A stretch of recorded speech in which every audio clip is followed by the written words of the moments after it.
गीता 18 के श्लोक नंबर 62 में भगवान स्वयं कह रहे हैं कि अर्जुन उस परमेश्वर की शरण में जा जिसकी कृपा से परम शांति व शाश्वत स्थान अर्थात सतलोक को प्राप्त होगा। वो परमेश्वर कौन है, कहाँ है, कैसा है, जानने के लिए कृपया अवश्य सुनिए जगत गुरु तत्वदर्शी संत रामपाल जी महाराज के अमृत वचन। गीता अध्याय नंबर 15 के श्लोक नंबर 1 में कहा है कि ऊर्ध्व मूलम अधः शाखम अश्वत्थम प्राहु अव्यम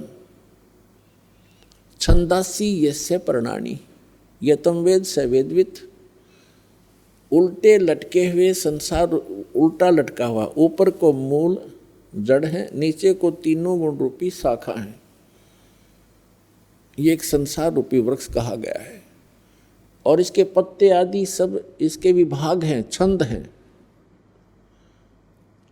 और जो संत इसके सभी विभागों को जानता है वो तत्वदर्शी संत है। बिल्कुल सबसे बेस्ट पहचान बता दी। ये भी एक इन पहचानों में से एक ये भी एक विशेष पहचान है।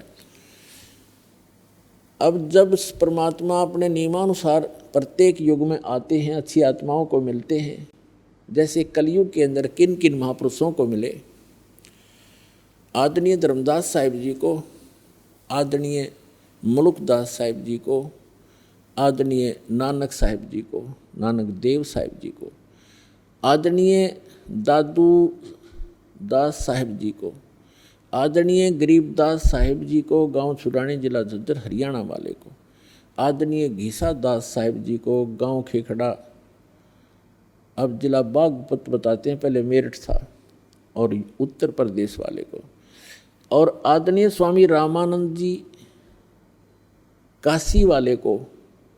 उस समय स्वामी रामानंद जी पंडित वर्ण में जन्मे थे। 104 साल के स्वयं स्वामी रामानंद जी थे और 5 वर्ष के परमात्मा लीला में शरीर में 5 वर्ष के थे, लीला कर रहे थे।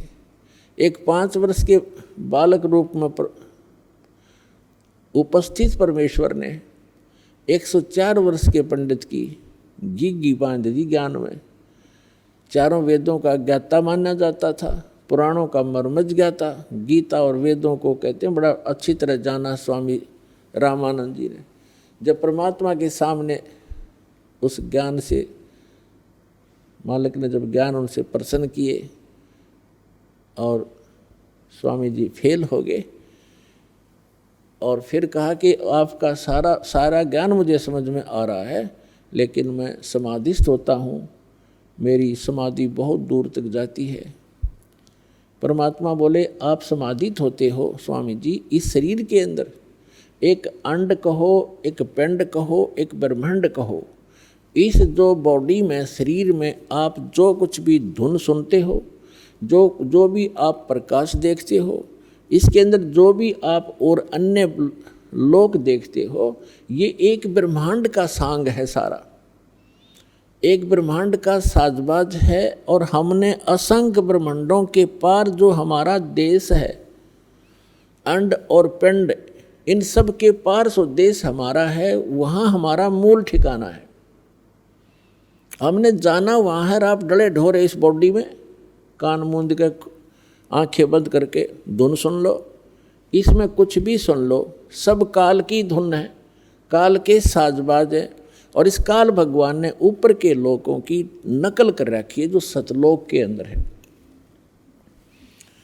तो यहाँ हमारे को धोखा देकर, मिसगाइड करके, भ्रमित करके, अज्ञानी बना के इसने रोक रखा है। अब सतगुरु आए दया करी, सतगुरु आए दया करी, ऐसे दीन दयाले, बंदी छोड़ वृत्तास का, जठरग्नि प्रतिपाले। सतगुरु आए दया करी। गरीबदास जी महाराज को जो जिन महापुरुषों का दास ने अभी रेफरेंस दिया है कि जिन पुण्यात्माओं को परमात्मा आकर मिले, जो उनका एक विधान है प्रत्येक युग में, तो उनमें से आदरणीय गरीबदास साहिब जी गांव छुड़ानी जिला झज्जर वाले को विशेष ज्ञान दिया। पहले के महापुरुषों को धर्मदास जी को विशेष ज्ञान दिया था उसके बाद फिर अन्य महापुरुषों को भी, जैसे आदरणीय नानक साहिब जी को भी ज्ञान दिया, और उनका जो विशेष ज्ञान था वो संग्रह नहीं हो सका। एक उनका विशेष ज्ञान था प्राण संगली के अंदर, उसमें बहुत से अध्याय जो यथार्थता से भरे हुए थे वो छोड़ दिए गए और ना गुरु ग्रंथ साहिब में लिए गए। वो कारण भले कुछ भी रहा हो, वो ज्ञान उनको भी सही मिला था, क्योंकि परमात्मा परिचित कराए थे नानक जी को, सतलोक लेकर गए थे, फिर वापस छोड़ा था, लेकिन वो ज्ञान कंप्लीट नहीं मिला। अब गुरु ग्रंथ साहिब को संग्रह करते समय जो 5वें गुरु अर्जुन देव जी थे, सिख गुरु, उनका दृष्टिकोण ये रहा कि जैसे भाई बाला वाली जन्म साखी में, समुद्र की साखी में एक प्रमाण आता है, बालाजी ने और मर्दाना जी जो उनके साथ विशेष सेवक रहते थे, उन्होंने प्रार्थना की कि हे भगवान हमें श्रीलंका की सैर कराओ। तो उन्होंने कहा आंखें बंद करो, आंखें बंद करके खोली तो समुद्र के किनारे खड़े थे, और फिर कहा नानक साहिब जी ने कि मेरे साथ समुद्र के ऊपर आ जाओ, मेरे पीछे पीछे चल पड़ो। तीनों ऐसे चल पड़े जैसे थल पर चलते हैं, और साथ में ये भी कहा कि तुम वाहे गुरु जपते रहना। और नानक साहिब जी वो सतनाम का जाप कर रहे थे 2 अक्षर का। तो मर्दाना ने सोचा कि गुरुजी तो ये 2 अक्षर का नाम जाप कर रहे हैं, जिसमें एक ओम है, एक तत् सांकेतिक है। तो मर्दाना जी को शंका हुई कि हमने भी गुरुजी जो जप रहे हैं, हमने भी जपना चाहिए इस मंत्र को। तो मर्दाना भी वो 2 अक्षर के मंत्र का जाप करने लग गया, तो वो डूबने लग गया, गोते खान लग गया, डूबा डूबा। तब नानक साहिब जी ने देखा और कहा मर्दाना तो ये मेरी नकल मत कर, तेरे को जो मैंने आदेश दिया उसी का जाप कर। तो यहाँ पूरे सिख समाज के उन गुरुओं के हृदय में यह बात समा गई कि गुरु नानक देव जी ने इस सतनाम का जो 2 अक्षर का नाम है, इसके जाप करने की सख्त मनाही कर दी। यदि कोई जाप करेगा तो उसको गुरु जी की आज्ञा की अवहेलना हो जाएगी और घना दुख हो जाएगा। जैसे मर्दाना मरता मरता मर जाता, डूब जाता, उन्होंने बचा लिया। तो ये दृष्टिकोण रहा गुरु ग्रंथ साहिब के अंदर जो वाणी संग्रह करते समय, जिनमें ये मंत्र नानक साहिब जी ने प्राण संगली का अर्थ ही होता है, प्राण माने श्वास, श्वास के द्वारा के ऊपर पूरा विवेचन दिया हुआ था। जैसे कबीर साहब कहते श्वास उश्वास में नाम जपो, व्यर्था श्वास मत खो, ना जाने इस श्वास को आवण हो कि ना हो। आप आरती में पढ़ते हो श्वासा पारस भेद हमारा, जो खुद जैसे उतरे पारा, ये प्राण संगली है। इसका विस्तार से वर्णन किया था दोनों मंत्रों का, लेकिन तीसरे मंत्र की फटक किसी को नहीं लगने दी, किसी भी महापुरुष ने सतनाम का। तो यहाँ एक लीला थी उनकी। जैसे हम भाई बाला वाली जन्म साखी को पढ़ते हैं, उसमें एक बार बालाजी बता रहे हैं कि गुरु नानक देव जी ऊपर गए, जहाँ तख्त के ऊपर, सिंहासन के ऊपर निरंकार बैठा था, और वहाँ नानक देव जी से उन्होंने पूछा कि आपको हमने भेजा था सच्चा ज्ञान प्रचार करने के लिए और सतनाम प्रचार के लिए, तो क्या किया? तो नानक साहिब जी ने कहा कि जहाँ जहाँ आपकी आज्ञा हुई वहाँ वहाँ सतनाम का प्रचार किया, और आगे जहाँ आपकी आज्ञा होगी वहीं करूँगा। तो इन महापुरुषों को सबको हिदायत दी थी कि धर्मदास जी को कबीर परमात्मा ने कहा था, धर्मदास मेरी लाख दुहाई, और ये मूल मंत्र, ये मूल नाम, सार शब्द और मूल ज्ञान ये है जो दास के पास उपलब्ध है, ये मूल ज्ञान है। और मूल मंत्र है। तो उस समय इन सभी महापुरुषों को मना कर दिया था, तो आप स्वयं जाप कर सकते हो, मोक्ष प्राप्त करो, और इनका एक एफिडेविट अपनी अमृतवाणी में लिख देना। अब जैसे देखो परमात्मा की लीला, यदि आज हम भाई बाला वाली जन्म साखी के अंदर ये प्रमाण नहीं जानते, नहीं पढ़ते और नहीं मिलता हमें, तो बाकी तो गुरु ग्रंथ साहिब के अंदर ये मंत्र छोड़ ही नहीं रखा, वो वाणी संग्रह नहीं की। तो परमात्मा कहते हैं हम सौ छल छिद्र मैं करूं अपने जन के काज। तो हमारे लिए एक ऐसा प्रमाण रख दिया जैसे मिटाया नहीं मिट सकता यो, और इसको कोई नकारा नहीं कर सकते कि नानक साहब जी सतनाम कौन सा जाप करते थे, और जिस नाम के जाप करने से उन महापुरुषों का मोक्ष हुआ है उसी से आप सब और हम का मोक्ष होगा, और किसी मंत्र से नहीं हो सकता, चाहे कितना जाप करो अन्य मंत्र का। अब वाहेगुरु और सतनाम क्या चीज़ है? सतनाम तो सच्चा नाम जिसका 2 अक्षर का मंत्र है, और वाहेगुरु जैसे वाह वाह वाह कहते ना, किसी एक अच्छी वस्तु को देखकर हर्ष में निकलता वाह तेरे की वाह तेरे की, और एक आश्चर्यजनक शब्द है ये। जब परमात्मा सत्य पुरुष एक जिंदा महात्मा के रूप में आकर बेई नदी से नानक जी साहिब जी को, गुरु नानक देव साहिब जी को सतलोक लेकर गए, तो वहाँ जाकर के परमात्मा को देखा एक सिंहासन पर विराजमान, और पूरा जो वहाँ की जो पृथ्वी है वो भी तेजों में है, और वहाँ सदाबहार वृक्ष हैं, सदाबहार पेड़ पौधे, और दूधों की दरिया बहती हैं, दहियों की दरिया बहती हैं, सारे पदार्थ वहाँ पर अथाह हैं। तो सिंहासन पर बैठे भगवान को देखा, तब परमात्मा ने कहा कि जाओ बच्चा, आपका सतनाम से यहाँ आना होगा। नानक साहिब जी ने कहा था मुझे यहीं रख लो भगवान। तब उनको कहा था कि आपकी जो भक्ति शक्ति है वो क्षीण हो चुकी है, आप इस बैटरी को फिर से चार्ज करो, मैं ऐसा मंत्र दूंगा जिससे आप फिर धनी बनोगे भक्ति का। और वो सतनाम है 2 अक्षर का सतनाम, जिसमें एक ओम है एक तत् है, जो दास बताएगा कोड वर्ड है। और उस मंत्र को काशी में आकर प्राप्त करना, मैं वहाँ जुलाहे के रूप में आपको मिलूँगा। और तीसरे दिन नानक साहिब जी को ऊपर के सारा नज़ारा दिखा के सचखंड और सतलोक का सतपुरुष ने वापस छोड़ दिया तीसरे दिन बेई नदी पर ही। उसके बाद पहली उदासी नानक साहिब जी की बनारस की थी। अब इस बात की जांच करते हुए कि जो ज्ञान मुझे प्राप्त हुआ है ये किसी अन्य संत के पास भी है कि नहीं, तो जगह जगह वो जो भी संत का बोलबाला उन्होंने रास्ते में सुना, पैदल जाया करते थे, पहले कोई साधन था ही नहीं, तो प्रत्येक के साथ गोष्ठी की और यही प्रश्न किया कि ब्रह्मा विष्णु महेश के माता पिता कौन है। जो मंडलेश्वर मिलते थे, जो गीता और वेदों के ज्ञाता कहलाते थे, उन्होंने एक 7 श्लोक सेलेक्ट किए थे गीता के, सप्त श्लोकी गीता कहलाती थी।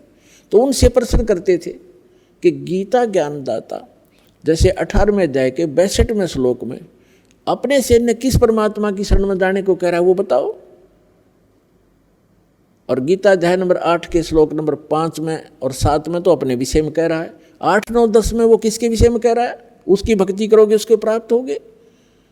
इस तरह के प्रश्न करते हुए किसी के पास कोई जवाब नहीं था, तो बनारस में पहुंचे, काशी में। तो वहाँ जब देखा जा करके कि जिस परमेश्वर को सचखंड में देखा था और जिंदा महात्मा के रूप में देखा था, वही धानक रूप में जुल्हाए रूप में कपड़ा बुन रहा है। अब जिसने आंखों देख रखा वो भूल पड़ सकती है उसको। तब उन्होंने कहा था, फाई सूरत मुल्क की वेश ए ठगवाड़ा ठगी देश खरा सियाणा बहुता बार, ये धानक रूप रहा करता। तो यहाँ जो वाहेगुरु के ऊपर बात आई थी, तो तब गरीबदास साहिब जी को भी परमात्मा मिले थे।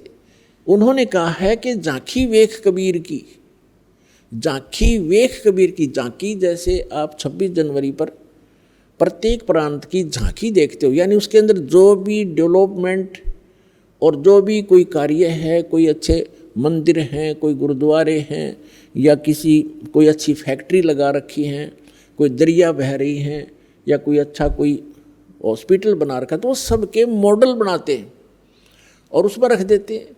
तो उनको सब बैठे हुए लोग देखते हैं, तो उनको झांकी कहते हैं कि ये पंजाब प्रदेश की झांकी, ये हरियाणा प्रदेश की झांकी आप देख रहे हो। झांकी यानी वो सारा दृश्य नज़ारा। तो क्या बताया कि गरीबदास साहिब जी ने कहा कि झांकी वेख कबीर की, नानक की तीवा अरवा सिखा के गल पड़ी कौन छुटा हुआ था। यानी ये वाहे वाहे वाह तेरे की, और फिर नीचे आए कि ओहो वाह वाहे वाहे गुरु, ये तो वही है जो ऊपर देखा था, ये है सच्चा गुरु वाहे गुरु। और सतनाम मिले, सतनाम, ये सतनाम 2 अक्षर का। तो तब उन्होंने ये कोड वर्ड रखे थे, किसी को बताए नहीं, ये बताने नहीं होते, इसलिए इसको सतनाम कहा जाता है। तो नानक साहिब जी कह रहे थे वाहेगुरु सतनाम वाहेगुरु, और परमात्मा ने मना कर दिया था कि प्यारी आत्मा अभी इसको डिस्क्लोज ना करना, सतनाम को, मेरी महिमा का गुणगान करते रहो। जो भी पुण्यात्मा मेरी महिमा का भी गुणगान करेंगे उनका भी साथ दूंगा मैं। और अभी नहीं, बिचली पीढ़ी जब आवेगी सबको शिक्षित किया जाएगा एक विशेष, क्योंकि कलयुग नाम इसका क्यों रखा कि इसमें सब मशीनरी कामयाब होंगी, मालिक देगा वो विधि और बुद्धि, और तब ये बच्चे मुझे पहचान पाएंगे। अभी आप कहोगे सारा कुछ कह सुन दोगे तो ये नकाल के दूत आने हैं, जैसे राधा स्वामी, धन धन सतगुरु, निरंकारी, आसाराम, सुधांशुर, ये सारे इस काल तक के ही ज्ञान का प्रचार करते, नाम लेते सचखंड और सतलोक का। ये राधा स्वामी, धन धन सतगुरु, जनोद वाला, वो ताराचंद, और ये ठाकुर जी जितने राधा स्वामी पंथ से निकले हुए ब्रांच हैं, दिल्ली वाले, कृपाल मिशन, ये सारे एक कुएं का पानी है ये। और ये जय गुरुदेव मथुरा वाला, ये सारे काल के चलाए पंथ से, इनके पास कख भी नहीं, ज्ञान नहीं, और 5 नाम काल के जाप करते, ये मंत्र नहीं, सतनाम का इनको कह का भी पता नहीं। तो परमात्मा परमेश्वर कबीर जी ने कहा था कि अभी इसको डिस्क्लोज ना करना बच्चों, नहीं तो हमारा सारा मिशन फेल हो जाएगा, ये बच्चे मेरे पार नहीं हो पाएंगे। बिचली पीढ़ी जब आओगी, जब कलयुग 5500 वर्ष बीत जाएगा, तो 1997 में 5505 वर्ष कलयुग पूरा हो जाता है। उस समय इस दास को परमेश्वर आकर मिले थे, कबीर परमेश्वर, और उन्हें संकेत कर दिया था कि बच्चा बेशक से सतनाम का तो दान करना शुरू कर दे। 1994 में दास ने ये दीक्षा देना प्रारंभ किया था अपने पूज्य गुरुदेव जी के आदेशानुसार, और 1997 में मेरे गुरुदेव जी शरीर छोड़कर गए थे 26 जनवरी 1997 को। फिर परमात्मा मुझे मिले, मैं असमंजस में था कि ज्ञान कंप्लीट दास के पास, और अभी तक धर्मदास जी को ये कह रखा है कि धर्मदास मेरी लाख दुआई, ये सार शब्द कहीं बाहर ना जाए। तो उस समय तक दास ने विशेष ये सार शब्द नहीं बताया था, सतनाम अवश्य देना प्रारंभ कर दिया था। तब परमात्मा आए और कहा बेटा शुरू कर दे, डोंट वरी, अब आ गया वो समय।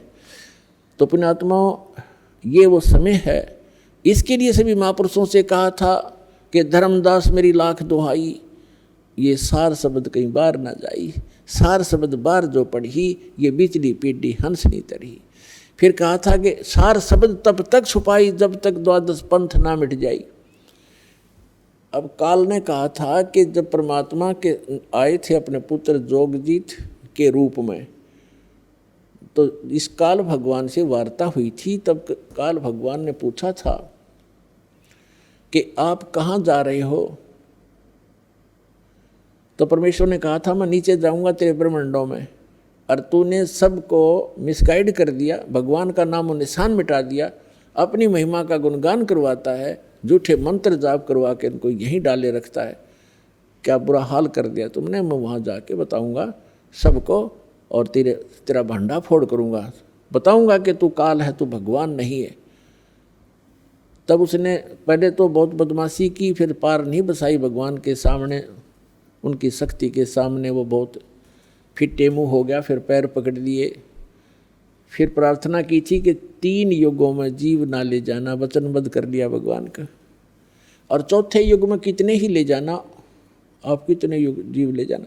तो काल ने सोचा था कि सतयुग त्रेता द्वापर में इन सब की जो पूंजी है भक्ति की वो नाश करा दूंगा, अनुपासना करते रहेंगे, संसारिक सुख इनके पूर्व जन्म के संस्कारों से इनको मिलते रहेंगे, और कलयुग में ये सब भक्तिहीन हो जाएंगे, और इनको मिसगाइड करवा दूंगा, अपने काल के दूत भेज के सतलोक और सचखंड की महिमा करवाऊंगा, और वो सारे झूठे नाम देंगे, झूठा ज्ञान प्रचार करेंगे। ये बोली आत्मा क्यों भगवान के लिए भटक ही रहे हैं, और जो गुरु पद पर बैठा है उसके ऊपर विद्यार्थी यानी श्रद्धालु को ऑब्जेक्शन नहीं होता, क्योंकि उसको तो कोरा कागज है, उस पर कुछ भी लिख दे।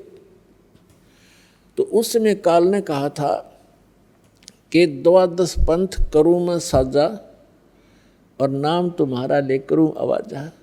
12 पंथ नाम जो ले ही वो मेरे मुख में आन समोई, और अनेक पंथ चलाऊं या विद जीवों को भरमाऊं, और तीर्थ व्रत चितलाऊं, देवल देव और धाम पुजवाऊं, या विद जीवों को भरमाऊं, जाओ जोग जीत संसारा, और जीव न माने कहा तुम्हारा। जीव तुम्हारा कहा न माने, हमारी ओढ़ हो बाद बखाने। हमारे और हमारे वकील बनेंगे, तुम्हारे साथ वहाँ वाद विवाद करेंगे, ऐसे अज्ञानी बना दिया मैंने। और 12 पंथ करूँ मैं साजा, नाम तुम्हारा ले करूँ आवाजा। 12 पंथ नाम जो ले ही वो मेरे मुख में आन समोई, और अनेक पंथ चलाऊं। उन 12 से न्यारे ये राधा स्वामी पंथ है। ये जड़ है, मूल है इस काल का। और इसी से आगे ये जितने पंथ पनपे हैं, जो सतलोक सचखंड सतपुरुष ने सुना बताने लगे। कबीर साहब और नानक साहब जी की वाणी को पढ़ कर इन्होंने हल्दी की गांठ से पंसारी बन गए, कख का पता नहीं। तो ये जो पंथ है ये काल के चलाए हुए पंथ हैं। तो धर्मदास जी को और इन सभी महापुरुषों से कहा था कि यदि तुमने इसे अभी से डिस्क्लोज कर दिया तो काल के दूत भी यही ज्ञान, ये मूल ज्ञान है जो दास आपको दे रहा है, ये हो मुख्य ज्ञान, वास्तविक ज्ञान, तत्व ज्ञान, सूक्ष्म वेद। तो परमात्मा ने कहा था इसी ज्ञान को ये काल के दूत घोट लेंगे, यही मंत्र देने लग जाएंगे। ये अधिकारी हैं नहीं, तो इनसे उपदेश प्राप्त करने वालों को भी कोई लाभ नहीं होना, क्योंकि अनधिकारी से बनवाया हुआ एक पासपोर्ट भी काम ना करे। एक दूसरे देश में जाने वाला और हमने जाना बहुत दूर, तो ये नकली संत, नकली डुप्लीकेट ये पासपोर्ट बना रहे हैं, झूठे नाम दे रहे हैं। और इस दास से ये प्राप्त करके सभी मंत्र, यदि कोई नकली स्वयं नाम देने लग जाता है तो वो भी महापराधी प्राणी है भगवान के दरबार में। वो अधिकारी है नहीं, अनधिकारी। एक लाइसेंस बनवा कर देख लो, ड्राइविंग लाइसेंस, चालक प्रमाण पत्र, वो ही नहीं चले, जब फंसेगा जब पता चलेगा इसको। इसी प्रकार डुप्लीकेट पासपोर्ट बनवा रखा है, और जब हम वहाँ जाएंगे जहाँ इसकी आवश्यकता पड़ेगी वहाँ पकड़े जाएंगे, सारा जीवन नाश हो जाएगा। तो उस समय कोई नहीं सुनता, पटक देता तो अंदर, बल्कि दोषी और होता है, उसको सजा मिलती है, दोनों को, बनवाने वाले को और बनाने वाले को। तो पुण्यात्माओं विचार करो, दास क्या कहना चाह रहा है आपको, किस लिए सतर्क कर रहा है। एक एक पहलू पर 6 प्रकार के प्रमाण दे करके आपको आगाह कर रहा हूँ कि आप चेतो, जागो और सतलोक चलो जहाँ सदा सुखी रहोगे। यहाँ तो आज से सारी सुविधा आपके पास, कार भी है, कोठी भी है, कोई मिनिस्टर बना है, मंत्री बना, प्रधानमंत्री बना, और कल मृत्यु हो जाए, भविष्य की तो जरा चिंता नहीं हमारे को। हम तो इस संसार के इस भूल भुलैया को ही सब कुछ मान बैठे। तो इस अज्ञान को हटाने के लिए सत्संग की और सतगुरु की आवश्यकता पड़ती है। और सौभाग्य आपका कि आपको ये दोनों ही प्राप्त हुए, सतगुरु भी मिल गए, सतगुरु मिल गए तो फिर तत्व ज्ञान और सत्य ज्ञान और सतनाम और सारा नाम सारा ही मिलेगा। तो कहने का भाव ये है दास का कि झांकी वेख कबीर की, नानक कीती वाह सिखा का गल पड़ी कौन छुटावेता। ऐसे ही एक सिख भक्त को, मतलब तो भक्त यहाँ का हो गया, वैसे सिख का अर्थ तो वैसे शेष होता है। उसे मैं ये वाणी सुनाई हमारे साथ में, जब थोड़ी सी संगत थी और पास पास बैठा करते थे, तो मैंने कहा झांकी वे कबीर की, नानक कीती वाह सिखा का गल पड़ी अब कौन छुटावेता। तो वो कहते हैं जी साड़ी तो छुट गई, कि वह साड़ी तो वह छुट गई, अब हमें यथार्थ ज्ञान हो गया, हम असली सिख बन गए। तो दास यही प्रार्थना करता, असली सिख बनो, असली हिंदू बनो, असली मुसलमान और आप ईसाई बनो। क्योंकि असली का अर्थ होता है शास्त्रों में जो लिखे हमारे ग्रंथ हैं, प्रमाण हैं, उसके अनुकूल जो हम साधना करेंगे, उसी के अनुकूल हम ज्ञान ग्रहण करेंगे, तब हम असली बनेंगे। फिर चाहे हिंदू हो कहो अपने आप को, चाहे मुसलमान कहो, सिख कहो, चाहे ईसाई कहो, क्योंकि धर्म के सभी नियम इकट्ठे हैं और सबकी एक ही जैसे हैं, कोई अंतर नहीं हो सकता धर्म के लिए।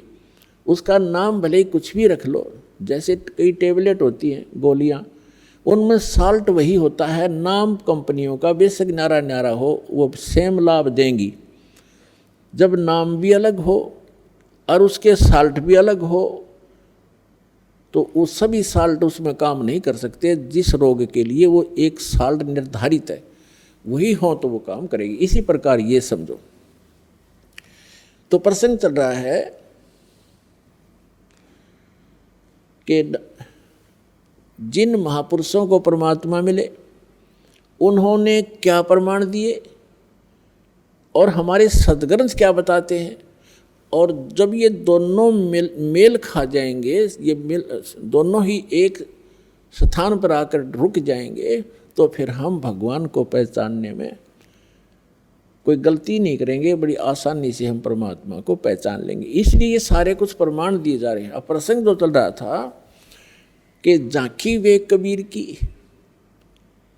अब शुक्र है परमात्मा ने दया करी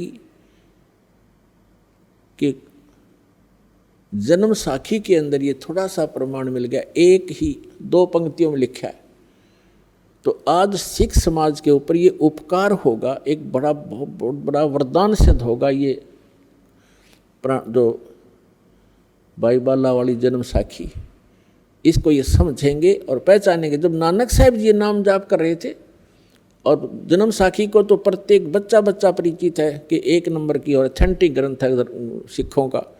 और फिर गुरु ग्रंथ साहिब तो है ही, वो तो एक वाणी है उनकी अपनी महापुरुषों की, लेकिन ये भी कम मायने नहीं रखता उनकी दृष्टि में।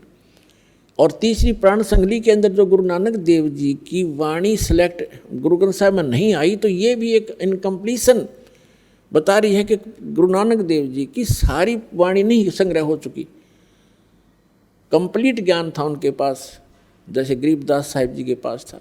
तो उसमें से जैसे प्राण संगली अलग बना दी, उसमें से भी कुछ इसमें लिखा है भूमिका के अंदर, प्राण संगली हिंदी वाली में, और पंजाबी में जो पटियाला यूनिवर्सिटी से जो निकलती है वहाँ से उसमें स्पष्ट किया हुआ है कि उसमें 160 अध्याय थे और केवल 80 ही उसमें प्रमाण में लिए गए, 120 ही लिए गए हैं। तो 40 अध्याय रह गए जिनके अंदर ये सतनाम 2 अक्षर का विशेष डिटेल के साथ था। तो उन महापुरुषों ने जिन्होंने गुरु ग्रंथ साहिब का कलेक्शन, ये गुरु ग्रंथ साहिब की जो बीड बांधी है, जिल्द बनाई है, इकट्ठी करे से वाणी, तो उसमें कुछ नौवे इस दृष्टिकोण से भी छोड़ दिया कि इसमें वो सतनाम के जाप का विशेष विवरण है। श्वासों वाले जाप का प्राण संगली इसलिए कहते हैं, इसलिए छोड़ दिया कि कहीं कोई सिख समाज का व्यक्ति उस सतनाम के जाप ने करना ले, गुरु ग्रंथ साहब में लिख दिया था, और इनको मर्दाना की तरह हानि हो जाएगी, गुरुदेव की आज्ञा का उल्लंघन होने से वो पाप के भागी बनेंगे, इस दृष्टिकोण से हटा दिया। लेकिन मालिक के खेल न कौन समझाए। अब यहाँ ऐसा प्रमाण धर दिया गाटर के सा, इसके अंदर जन्म साखी के अंदर, समुद्र की साखी में, कि गुरु नानक देव जी ये नाम जपया करते थे और यही सतनाम है, इसी से मोक्ष होगा। तो कहने का भाव ये है कि अब गरीबदास जी कहते हैं, हम सुल्तानी नानक तारे, दादू को उपदेश दिया, जाति जुलाहा भेद न पाया, वो काशी महे कबीर हुआ। जिन भी महापुरुषों को परमेश्वर मिले उन्होंने उनका बाई ने महिमा की है। जिन मुझको निज नाम दिया, सोए सतगुरु हमारे, दादू दूसरा कोई नहीं, ये कबीर सिरजनहारे। सुन सुन साख कबीर की, यो कालम नवावे माथे, धन धन तीनों लोक में, दादू जोड़े हाथ। इसी प्रकार नानक साहिब जी ने कहा है, फाई सूरत मुल्क की वेश, ए ठगवाड़ा ठगी देश, खरासियाणा भोता बारी, धानक रूप रहा करता। प्रश्न नंबर 24 गुरु ग्रंथ साहिब के प्रश्न नंबर 24 पे अंकित है, पूरा शब्द है ये। और 721 पृष्ठ पे लिखा है कि एक अर्ज गुप्तम पेश तोदर, कून करतार, हक्का कबीर करीम तू, बेऐब परवरदिगार। ओए होए, एक अर्ज पेश तोदर, एक अर्ज गुप्तम पेश तोतर आपके चरणों में मेरी एक अरदास है भगवान। हे कून करतार माने शब्द स्वरूपी राम, सबके रचने वाले, करतार माने सबके सृष्टि के करने वाले, रचने वाले। हक्का कबीर, हक्का माने सत्य, अविनाशी, सच्चा, सत्य कबीर, सच्चा कबीर। हक्का कबीर करीम तू, करीम माने दयालु, बेऐब परवरदिगार, आप बेऐब माने निर्विकार, परवरदिगार माने सबके, सबका हित चाहने वाले आप हो कबीर साहिब। स्पष्ट नाम लिखा। और भी बहुत जगह 731 पृष्ठ पे गुरु ग्रंथ साहिब में लिखा है कि नीच जात परदेसी मेरा, थिल आवे तिन जावे, खिन आवे तिन जावे, जाकी संगत नानक रंदा, कैसे मोड़ा पावे। नीच जात परदेसी मेरा, अगर छोटी जात का तुम कहते वो मेरा, वो परदेसी है, वो मेरा मालिक, और उसका संग है मेरा। वो एक सेकंड में यहाँ बैठा है, दूसरी सेकंड में वो सचखंड में। तो परमात्मा भी कहते हैं छिन पहुँचूंगा छिन एक में जन अपने के काज, अरण्य से पूजो मार दो मन नरसिंह दर लो साज। अब और भी सभी महापुरुषों ने। तो इसी प्रकार दास आपको कहाँ लाना चाहता है, गीता अध्याय नंबर 15 के श्लोक नंबर 1 पर हम फिर आते हैं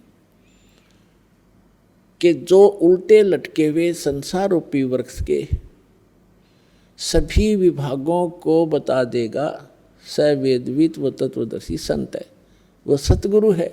सतगुरु आए दया करी, ऐसे दीन दयाले, बंदी छोड़ वृत्तास का, जठ रगनी प्रतिपाले। अब क्या बताया है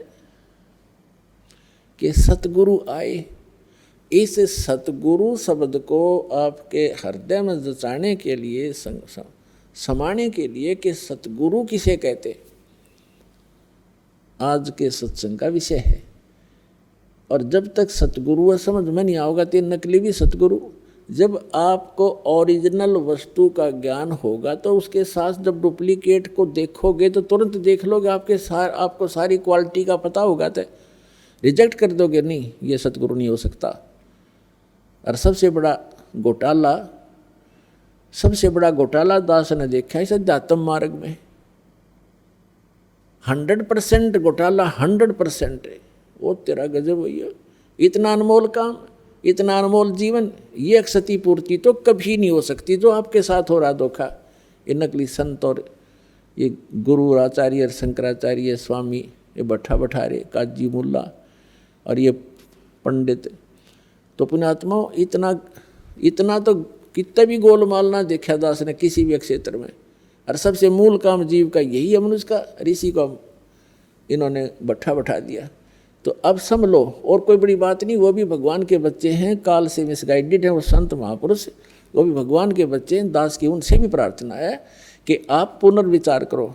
और दास जो इतना संघर्ष करता हुआ आगे बढ़ रहा है परमात्मा के सहयोग से, आप सभी के लिए परोपकार कर रहा है, अपना कोई स्वार्थ नहीं केवल परमार्थ के लिए कदम रखा है। और आखिरी सांस तक ये सच कहता ही रहूँगा, क्योंकि इससे ही आपका कल्याण होगा।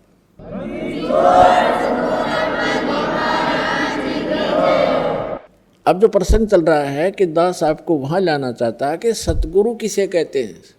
सतगुरु आए दया करी, कौन? गरीबदास साहिब जी की वाणी है यह कि सतगुरु आए दया करी, ऐसे दीन दयाल और बंदी छोड़ वृत्तास का जठक नहीं प्रतिपाल। इसमें कमाल कर दिया, इतने गूढ़ वर्ड हैं ये गरीबदास साहिब जी को जो ज्ञान दिया है कि सतगुरु आए। सतगुरु वो परमात्मा आए, स्वयं एक सतगुरु का रूप बना, सतगुरु कहलाए। सतगुरु जो यथार्थ ज्ञान मार्गदर्शन करने वाला, आध्यात्मिक यथार्थ ज्ञान देता है, वो सतगुरु होता है। ऐसे दीन दयाल, हमने ऐसी गलती की और हम फिर भी आके हमें संभाल लिया। और बंदी छोड़ वृत्तास का, वृद्ध माने उसका स्वभाव, उसका गुण है। बंदी छोड़ है, बंदी छोड़ माने अमर करूं सतलोक पठाऊं, ताते बंदी छोड़ कहाऊं, बंदी छोड़ हमारा नामम अजर अमर है अस्थिर ठामम। हमारा बंदी छोड़ नाम है और हमारा स्थान ऊपर है। ऊपर जैसे स्वामी रामानंद जी को परमात्मा मिले और तब उनसे वार्ता हुई कि उन्होंने खुद बताया कि हम ही अलखला हैं कुतुब गोस और पीर, गरीबदास खालिक धनी हमरा नाम कबीर। फिर कहते स्वामी सृष्टा में सृष्टि हमारे तीर, दास गरीबदास जी बता रहे परमात्मा और स्वामी रामानंद जी की वार्ता को अपनी वाणी में परमात्मा से ज्ञान प्राप्त करे। दास गरीब अधर बसूं, अधर माने ऊपर, अधर में, और अवगत सत कबीर मैं ऊपर रहता हूँ। तो यहाँ परमात्मा ने स्वयं आए, सतगुरु आए दया करी ऐसे दीन दयाल, और बंदी छोड़ वृत्तास का जठकनी प्रतिपाल। बंदी छोड़ को डिफाइन किया फिर गरीबदास साहिब जी ने कि कबीर साहब ने अपने आप को बंदी छोड़ कहा कि अमर करूं, जन्म मरण का रोग सदा के लिए समाप्त कर दूंगा, उस सतलोक में ले जाऊंगा तुम्हें। अमर करूं सतलोक पठाऊं, सतलोक भेज दूंगा। अर्थात बंदी छोड़ कहाऊं, बंदी छोड़ हमारा नामम, और हमारा जो स्थान है अजर अमर है अस्थिर ठामम। अजर अमर, अजर माने वहाँ बुढ़ापा नहीं आता, अमर वहाँ कभी मृत्यु नहीं होती। वो हमारा स्थिर अचल यानी वो सदा रहने वाला शाश्वत स्थान हमारा, वो वहाँ हमारी राजधानी है, वो हमारा लोक है। आपको वहाँ ले चलूँगा, इसलिए मैं बंदी छोड़ कर आता हूँ। तो गरीबदास जी कहते हैं सतगुरु आए। अब जैसे स्वामी जी रामानंद जी को सारा कुछ ज्ञान समझाया, फिर वह थोड़ी सी अकड़ और रहेगी उसके मन में। कहा कि मेरी समाधि लगती है, मुझे प्रकाश दिखाई देता है, मुझे धुनें सुनती हैं। तब मालिक ने कहा 5 वर्ष की आयु में खड़े सामने एक धानक के बालक ने, यानी संसारिक दृष्टि से लोग धानक समझते थे, जुलाहा समझते थे, वो परमात्मा आए थे। क्योंकि वो स्वयं भी कहते हैं हम अवगत से चल आए भाई, हमारा कोई भेद मरम नहीं पाया। फिर कहते हैं मात पिता मेरे कोई ना ही, ना मेरे गर्दासी, और जुल्हे का सुत आन कहाया, जगत करे मेरी हंसी। मैं जुल्हा के ने मुझे उठा लिया, उसको मैं मिला, और इसके घर रहने से मैं जुल्हा कहलाता हूँ, जुल्हे का पुत्र कहलाता हूँ। इसलिए संसार मेरी मजाक उड़ा रहा है। तो मैं पूर्ण परमात्मा हूँ, तारण तरण अभय दाता मैं हूँ कबीर अविनाशी। तो यहाँ रामानंद जी से परमात्मा ने गोष्ठी की। रामानंद जी ने कहा जी मैं अंदर समाधिस्थ होता हूँ। जो परमात्मा ने कहा कि समाधिस्थ होइए। अब समाधिस्थ हो क्या, कहाँ जाके त्रिवेणी, कहते हैं योग युक्त प्राणायाम कर और जीत्या सकल शरीर, वो त्रिवेणी के घाट पे अटक रहे बलवीर। आगे जाके 3 रास्ते हो जाते हैं, और सामने वाला रास्ता है ऊपर जाने को। तो सामने वाले रास्ते को काल ने ब्लॉक कर रखा है, इनके यहाँ के किसी मंत्र से भी नहीं खुल सकता, ओम से भी नहीं खुल सकता। इसलिए तत्व मंत्र की आवश्यकता है इसके साथ, इस सामने वाले रास्ते को खोलने के लिए। ब्रह्मरंध्र का घाट है, कहते हैं ब्रह्मरंध्र के घाट को खोल न सकता एक, और द्वारे से फिर जाते हैं ऐसे बहुत अनेक, वहाँ से धक्के खा के उल्टे आ जाते हैं और उसको अपनी अंतिम उपलब्धि मान लेते हैं। तब परमात्मा ने कहा कि ये 3 रास्ते हो गए, अब कहाँ जाओगे? अग्नि पता नहीं, बस ये पता तुझे मरने के बाद लगेगा। मृत्यु के उपरांत आप जाओगे इस रास्ते, इस मार्ग पे। इस मार्ग में आगे चल के सबसे पहले धर्मराज का लोक मिलेगा, वहाँ आपका अकाउंट होगा, और वहाँ से आप जिस भी इष्ट की उपासना कर रखी है उस लोक में आपको भेज दिया जाएगा। आप विष्णु जी को इष्ट रूप में पूज रहे हो, आपको विष्णु लोक में जाओगे, और वहाँ अपने पुण्यों को समाप्त करके फिर 84 लाख में फिर आओगे। इन बातों से तो स्वामी जी परिचित भी थे। फिर बताया कि सामने वाला जो मंत्र है ये ब्रह्मरंध्र का द्वार है, इसने खोल के दिखाओ। किसी भी मंत्र से, किसी योग से, साधना से सारे कुछ कर लिया लेकिन नहीं खुला। तो परमात्मा ने कहा कि मैं खोलूँ इसको? खोलो जी। तो परमात्मा ने कहा कि मैं सतनाम का जाप करूँगा श्वास से, और ये तुम्हारा ये गेट खुलेगा ब्रह्मरंध्र वाला।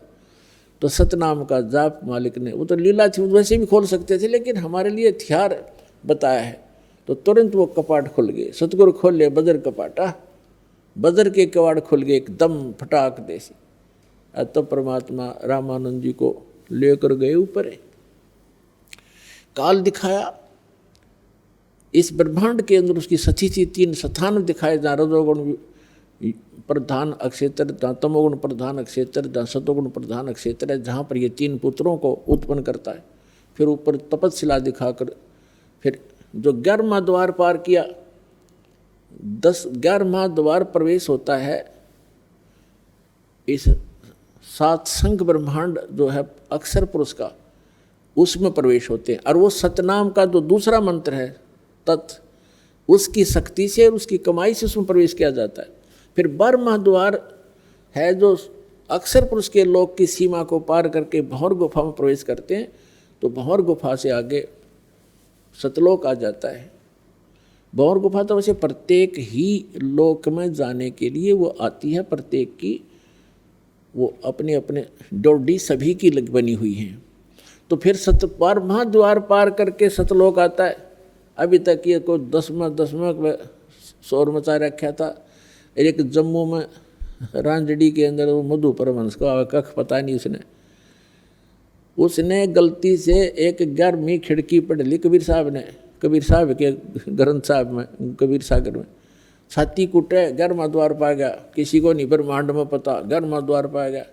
वो तो उसने तो वो पा गया जैसे हंसी मैं लिखा बोर्ड के बरुवाला आगे अगला ना पड़ा 30 किलोमीटर 35 किलोमीटर। तो वही बात है कि कबीर साहब की वाणी में 12वां द्वार बताया है, द्वादश दर मद बसे मोरा बालुम ताहवा ध्यान लगाओ हो। गरीबदास जी ने कहा है कि असंग जन्म तन मरत्या होगे जीवित क्यों नाम रह रे, और 12 दर मद महल मठ बोरे बहुर ना दे धरे रे। वो 12वां द्वार पार करके उस स्थान है जहाँ पुनः जन्म नहीं होता।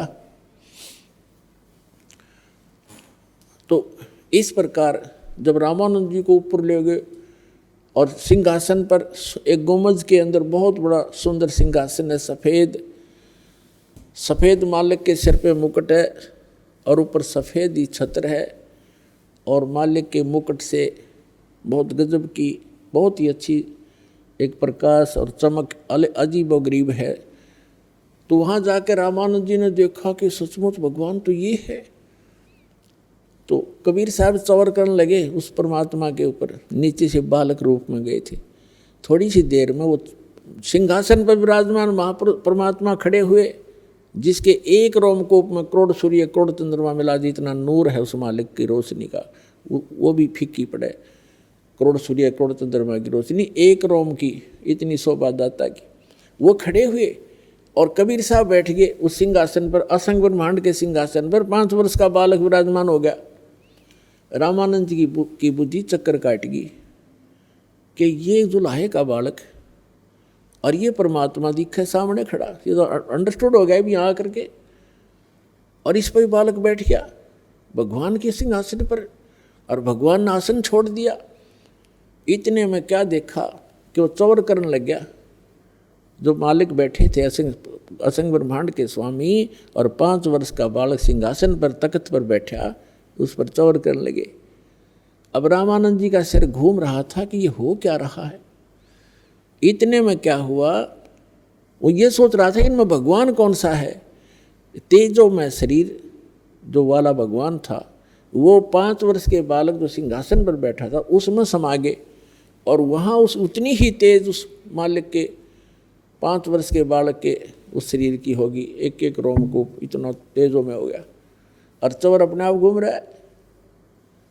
तब परमात्मा ने कहा कि रामानंद, अनंत कोट ब्रह्मांड का एक रति निभार और सतगुरु पुरुष कबीर हैं ये कुल के सिरजनन। गरीबदास जी का तो परमेश्वर ने कहा कि आप अभी भ्रम में थे बच्चा, और जाओ इब नीचे अपना।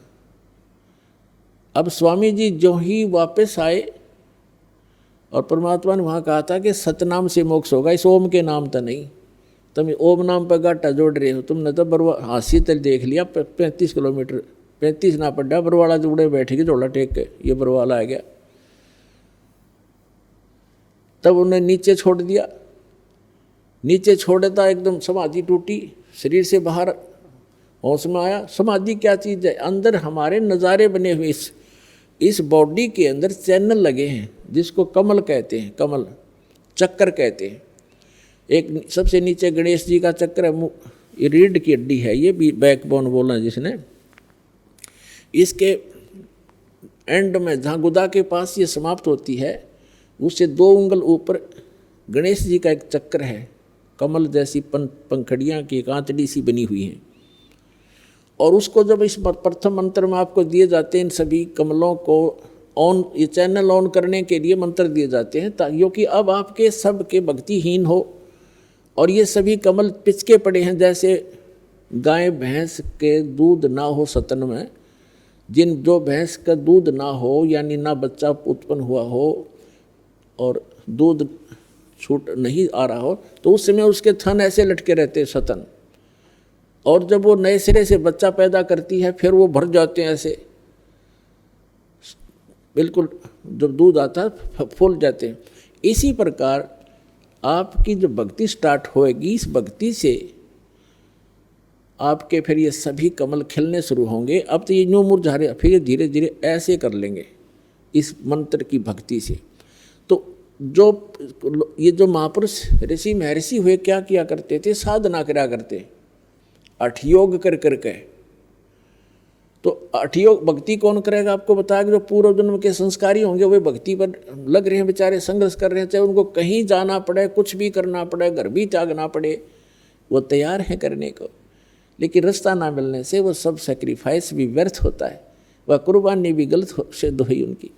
तो उन्होंने ये करते ही रहते। तो गलती से उनकी समाधि लग गई, किसी भी कमल में पहुँच गई। मूल कमल में गणेश जी, उससे 2 उंगल ऊपर है सावित्री और ब्रह्मा जी का जो स्वाद चक्र है। फिर नाभि जो सुंडी है, नाभि इसके पीछे रीढ़ की हड्डी पर नाभि कमल है।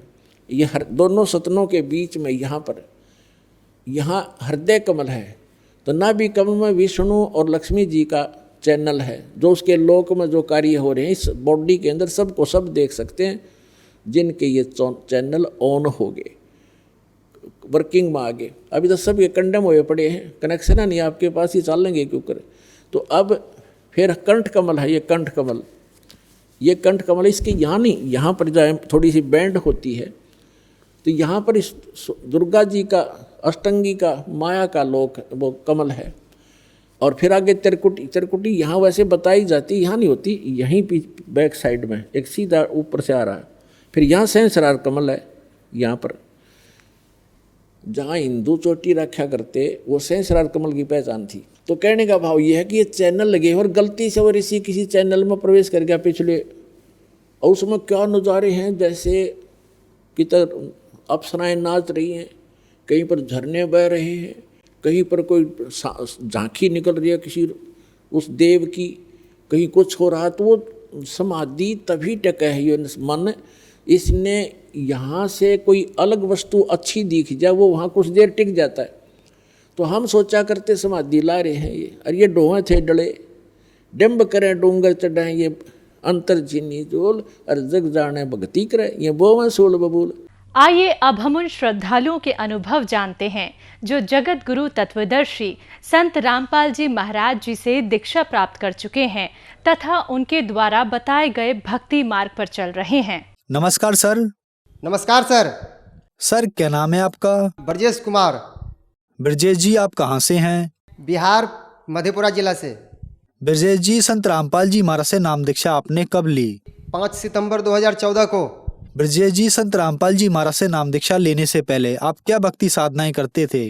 ऐसे ही जो संसारिक सभी देवी देवताओं की भक्ति करते थे हम, हनुमान जी, गणेश जी, दुर्गा जी, जो भी है, जो बोल देता था जगत के लोग वही पूजा करने लगते थे हम।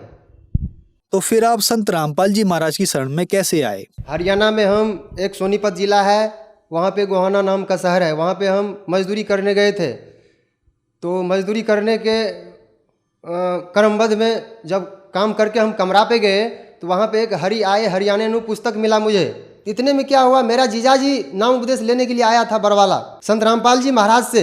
तो हमको बोला तुम भी नाम ले लो। तो मैंने बोला किनसे नाम ले लूँ? बोला बरवाला में आश्रम है संत रामपाल जी महाराज का, वहाँ से नाम दीक्षा लो, अपना कल्याण करवाओ, भगवान आया हुआ है।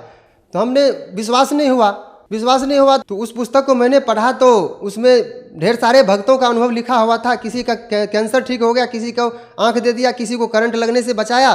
तो हमने सोचा जब ये चीज़ परमात्मा संत रामपाल जी महाराज कर सकता है तो मुझे एक नौकरी भी दे सकता, क्योंकि नौकरी का मुझे शौक था। उसके बाद मैंने पुस्तक को 2-3 रोज पढ़ा। पढ़ने के बाद सारे पुस्तक को मैंने पढ़ के ख़त्म कर दिया 4 रोज में। 4 रोज में जब खत्म कर दिए, रात का नींद और दिन का चैन खत्म हो गया। जो इस संत से मिलना चाहिए, मुझे वहाँ संत का समाधान होगा। और 5 सितंबर 2014 को बरवाला आश्रम में पूर्ण परमात्मा संत रामपाल जी महाराज से फिर मैंने वहाँ नाम दीक्षा ली। ब्रजेश जी, संत रामपाल जी महाराज से नाम दीक्षा लेने के बाद आपको क्या लाभ मिले? प्रथम लाभ तो भगत जी मुझे आध्यात्मिक ज्ञान हुआ, और जो कि आज के समय में युवा वर्ग आध्यात्मिक को मानता ही नहीं है।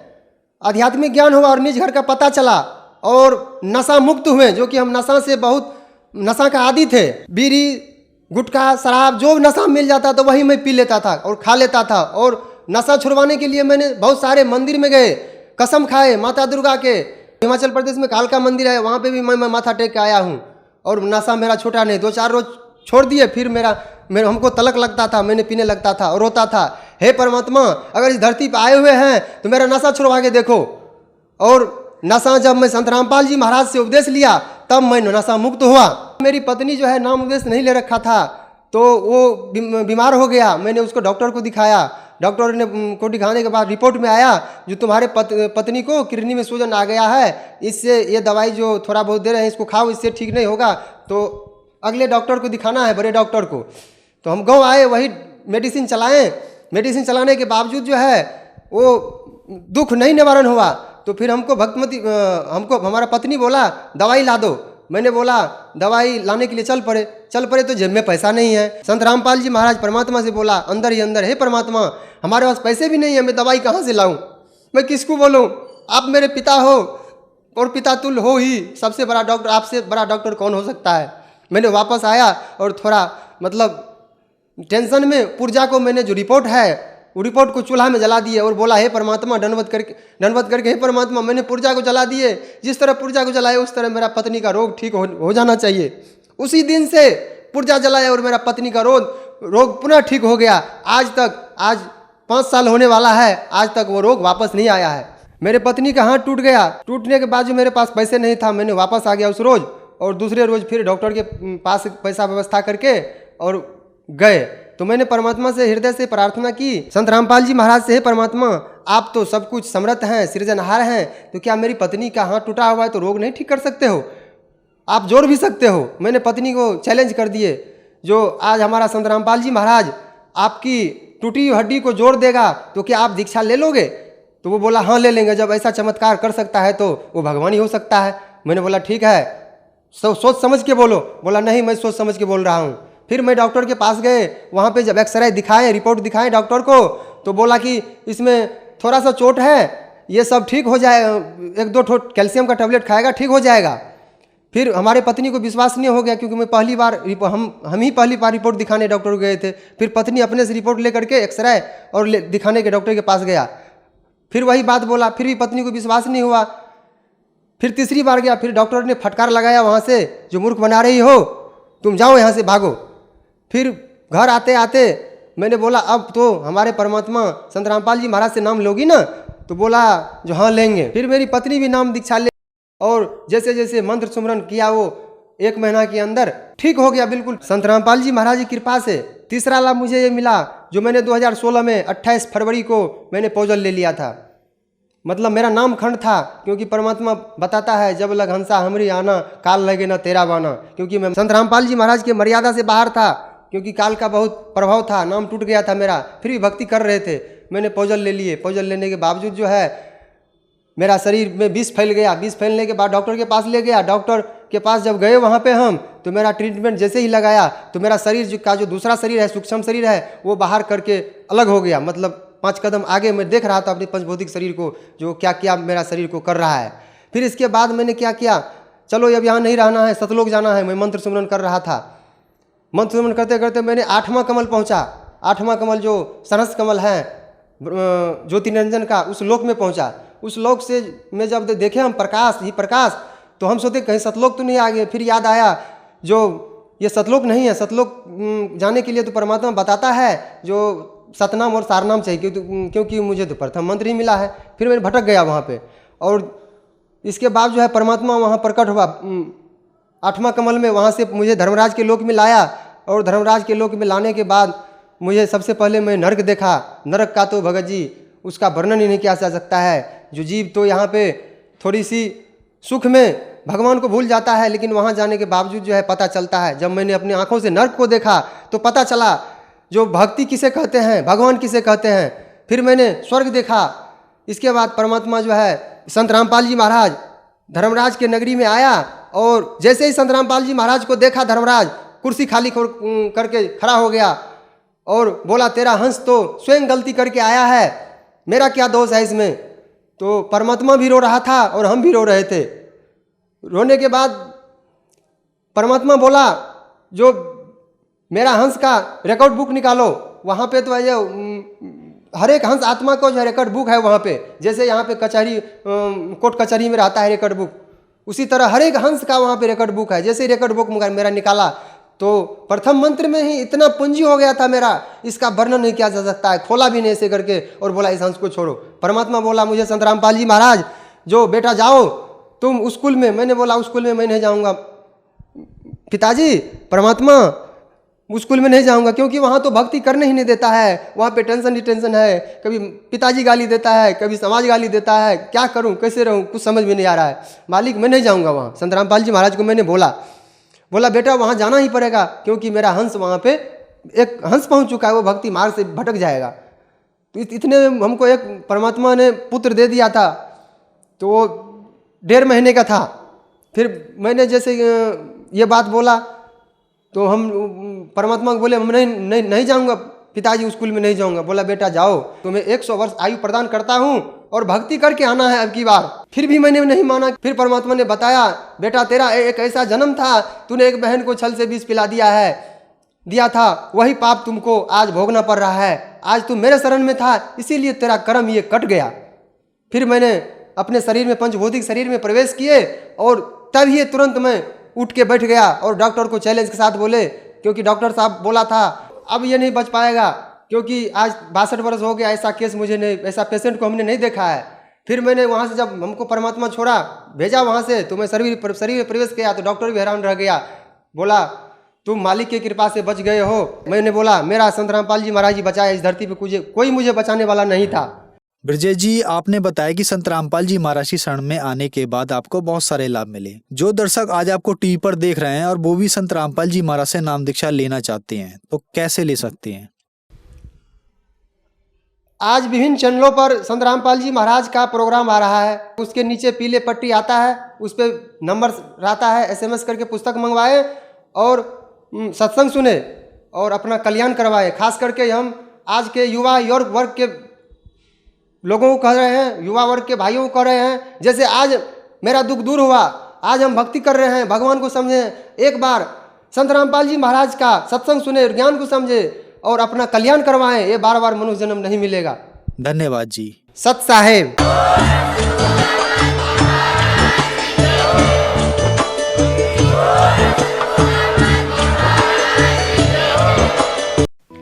आप सुन रहे थे जगत गुरु तत्वदर्शी संत रामपाल जी महाराज के मंगल प्रवचन। अधिक जानकारी के लिए संपर्क करें